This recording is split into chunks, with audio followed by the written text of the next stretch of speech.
మనం ఈ ప్రాబ్లంను ఒకసారి పరిశీలిద్దాం. ఒక రాంబస్లో కర్ణాల పొడవులు 6 సెంటీమీటర్లు 8 సెంటీమీటర్లు అయినప్పుడు అందులో ఉండే ప్రతి భుజము పొడవు ఎంతెంత అంటే కర్ణాలు 1 8 1 6 ఇచ్చాడు. ప్రతి భుజం అంటే ఏబి బీసీ సిడి డిఏ ఈ 4 భుజాలు సమానంగా ఉంటాయి కదండి కర్ణాల్లో. ఇప్పుడు ఇక్కడ లంబ సమద్విఖండం చేసుకుంటాయి కాబట్టి కర్ణాలు యాంగిల్ ఏఓబి ట్రయాంగిల్లో యాంగిల్ ఏఓబి అనేది 90 degrees అవుతుంది. కర్ణాలు సమద్విఖండన అనే భావన ప్రకారంగా 8 అయితే 4 4 అవుతాయి, 6 అయితే 3 3 అవుతాయి. అంచేత ఇక్కడ BO3 AO ఏమో 4గా మనం తీసుకోవచ్చు. తీసుకుంటే ఇప్పుడు AOB అనేది ఒక లంబకోణ త్రిభుజం అవుతుంది. అంటే ట్రయాంగిల్ AOBలో మనకి యాంగిల్ AOB అనేది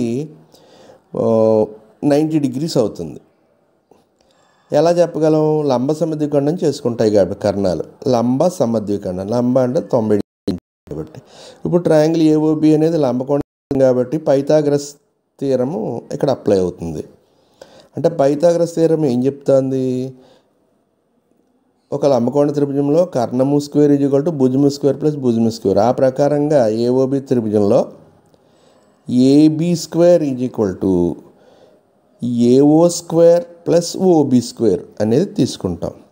అప్పుడు AB is equal to root of AO square ఎంతండి? 4 స్క్వేర్, OB స్క్వేర్ 3 స్క్వేర్ అంటే 16 ప్లస్ 9 అవుతుంది.